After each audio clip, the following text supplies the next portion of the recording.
At the time of Molly's disappearance, Dalton had been 2 hours away, staying at a hotel with coworkers. Surveillance footage even showed him shopping at Walmart while Molly was out jogging. Just like that, another lead went cold, and Dalton was ruled out. By July 23rd, Supervisor Molly Ammon shifted focus to Molly's Fitbit, which she was believed to have worn during her run. Unfortunately, while they recovered data from previous runs, there was no record from the night she vanished. Outside Brooklyn, a new person of interest emerged. Wayne Cheney, a local pig farmer with a troubling history, multiple restraining orders, harassment, and stalking charges. When asked to take a polygraph, he agreed but walked out halfway in anger. Suspicious, but not enough to charge him. Eventually, he was ruled out. Meanwhile, the FBI shifted focus from the Fitbit to Molly's phone. Using specialized technology from the Cellular Analysis Survey Team, CAST, they mapped her movements based on cell tower pings. That's when the breakthrough finally came. On July 18th, between 8:15 and 8:28 p.m., Molly's phone had been moving east at the pace of a jog, about a 10-minute mile. Then it stopped. 4 minutes later, the phone was on the move again, but now traveling south at 60 miles per hour. A chilling realization set in. Molly hadn't simply vanished on foot, she had been taken away in a vehicle. Her phone's last signal pinged at 8:53 p.m., 15 miles south of Brooklyn, and then went silent. Though they didn't have the phone itself, its final ping showed where it had likely been turned off or destroyed. The search shifted to that area. Molly's family refused to give up. They raised a substantial reward, pleading for any information that could lead to her. As of 10 o'clock this morning, we have raised $172,000 that will be paid to you as soon as Molly is safely home. But despite the growing attention and generous reward, no credible tips came in.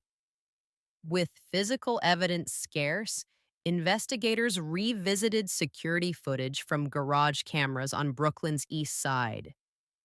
Two cameras pointed toward the Blacktop Road, the same direction Molly had run. After hours of scanning the grainy footage, an agent spotted something. At 7:48 p.m., a blur appeared that resembled a runner. When zoomed in and slowed down, there she was. He'll jog through right here on Boundary Street between the bush and this house. It only lasts about a second and a half. And if you expand the video, you can actually see the ponytail bouncing as she jogs. Mollie Tibbetts. A breakthrough. Now they could pinpoint her exact location moments before she vanished. And just after Molly was seen jogging, an unknown car appeared behind her. Now, the timing of cars coming and going starts to matter because immediately the first thing after you see when she goes by is this black Chevy Malibu. It wasn't an ordinary car. Even in low-quality footage, investigators noticed custom chrome detail and aftermarket side mirrors, features that made it stand out. At 7:56 p.m., a white minivan passed by, matching the timeline of witness Christina Stewart, who had earlier seen Molly running. The suspicious car, later identified as a black Chevy Malibu, appeared on camera 3 times, circling the area. Investigators couldn't see the license plate or driver's face, only a dark silhouette. But they now had their most promising lead. Someone had been circling Molly repeatedly.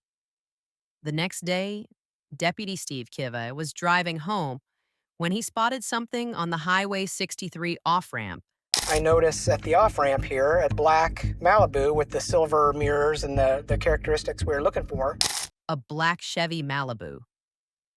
Kivi ran the plates and followed from a distance. The driver eventually pulled over.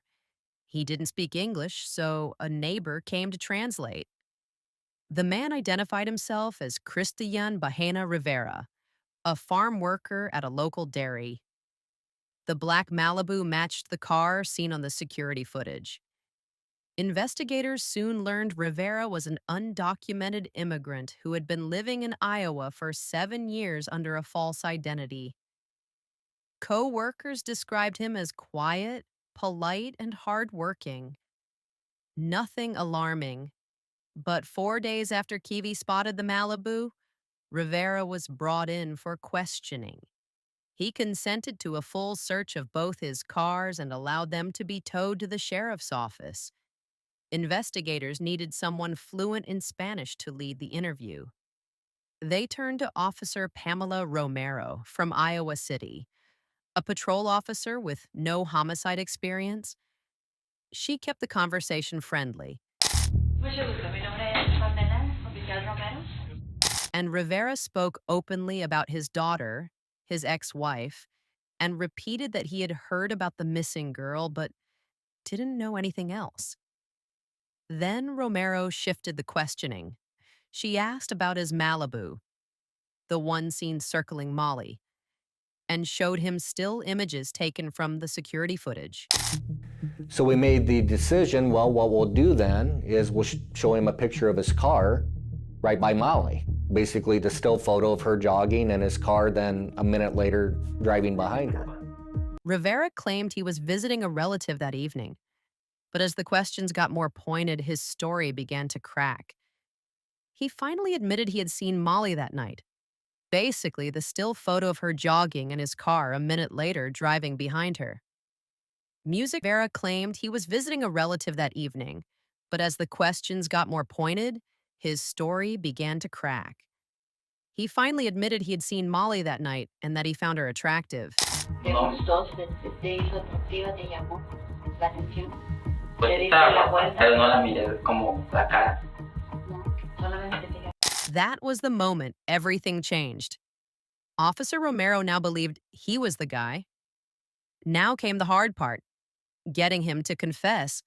She comes out at one point and says, this is definitely your killer, but I'm stuck here, guys. I'm gonna need some help. Police were convinced that Cristian Bahena Rivera knew what had happened to Mollie Tibbetts, but he wasn't talking. Porque conmigo pues no me siento mal porque pues no dice nada. ¿Qué más quiere que les diga? ¿Verdad? The pressure was mounting, and the interview dragged on with moments of silence and resistance. Listen, Te escucho, te escuchan. I think you're scared Yo creo que tú tienes because miedo, you know what happened, porque tú a sabes little lo que bit. pasó. Un poquito te recuerdo, but you're afraid to tell us. pero tienes miedo de... Bahena Rivera claimed he suffered from a condition that caused him to black out, insisting he had no memory of what happened to Mollie. Eventually, Rivera gave in. He admitted he'd followed Mollie. But you're afraid to tell us, and that's okay. It's okay. It's okay to tell us. Bahena Rivera repeated that he suffered from blackouts and had no memory of what happened to Mollie. Eventually, he gave in. He admitted he'd followed her. So he said he saw her. Mollie smiles at him. And then he decides to park his car like 100 feet behind her. She was listening to music, so she was not aware that he was behind her. He claimed they had some kind of confrontation, a struggle, and then she was bleeding. Creo que sí la subí a mi carro. So, ella tenía sangre, pero no puedo decir si estaba viva o muerta, ¿verdad? That was when he finally said the words they'd been desperate to hear. He knew where she was. He led investigators to a nearby cornfield just a mile from the area they'd been combing for weeks. The corn stood nearly 10 feet high. With only flashlights, officers swept slowly through the thick rows. It was just after 4:30 a.m. when they arrived at the remote field. Beneath a pile of corn stalks, they saw them first. Her running shoes, bright, colorful, impossible to miss. Around them, her clothes lay scattered. And at the center of it all, the badly decomposed body of Mollie Tibbetts. Mollie Tibbetts had been stabbed to death, News of her murder shattered her small town. Authorities have arrested a man for the murder of missing University of Iowa student Mollie Tibbetts. 24-year-old Christian Rivera faces a first-degree murder charge. For her family, the heartbreak was unbearable. I fell to the floor and I was just sobbing. Because I knew in that moment I was never going to get to hug her again and I wasn't going to get to welcome her back. 3 years after Mollie Tibbetts vanished, Christian Bahena Rivera was tried for her murder. Though Rivera had confessed during interrogation, by the time of the trial, he'd recanted, pleading not guilty. Nearly 3 years after Mollie's murder, Bahena Rivera suddenly changed his story. He claimed 2 masked men with weapons forced him to drive around until they spotted Mollie jogging. One got out, confronted her, and later made him drive to the cornfield, supposedly placing something in his trunk. He was unbelievable. Here you come up with this completely different story, nearly 3 years later.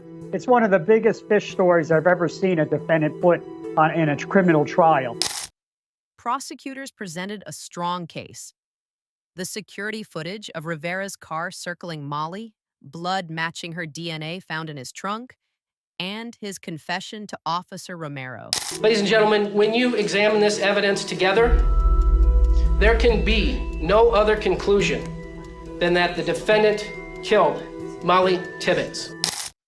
But there was a near-fatal misstep. Romero had accidentally omitted part of the Miranda warning, the clause about anything said being used in court. Because of that, the judge threw out 6 hours of the interview, including the confession. It was a crushing moment until investigators revealed a second properly Mirandized confession made after Rivera led them to Mollie's body. That moment salvaged the case. The jury didn't deliberate long. I would ask that the court attendant read the jury's verdict.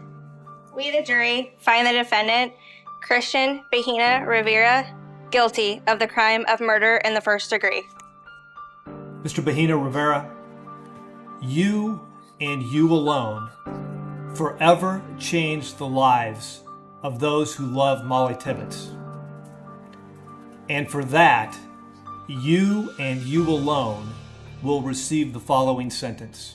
Rivera was found guilty of first-degree murder and sentenced to life in prison. Though justice was served, it was little solace to Mollie's loved ones. In the years since, Mollie's memory has become a living part of Brooklyn. Teal ribbons, her favorite color, line the streets of Brooklyn each July. A memorial fund set up in her name has raised over $165,000, helping to support child and adolescent psychiatry, turning grief into hope for others.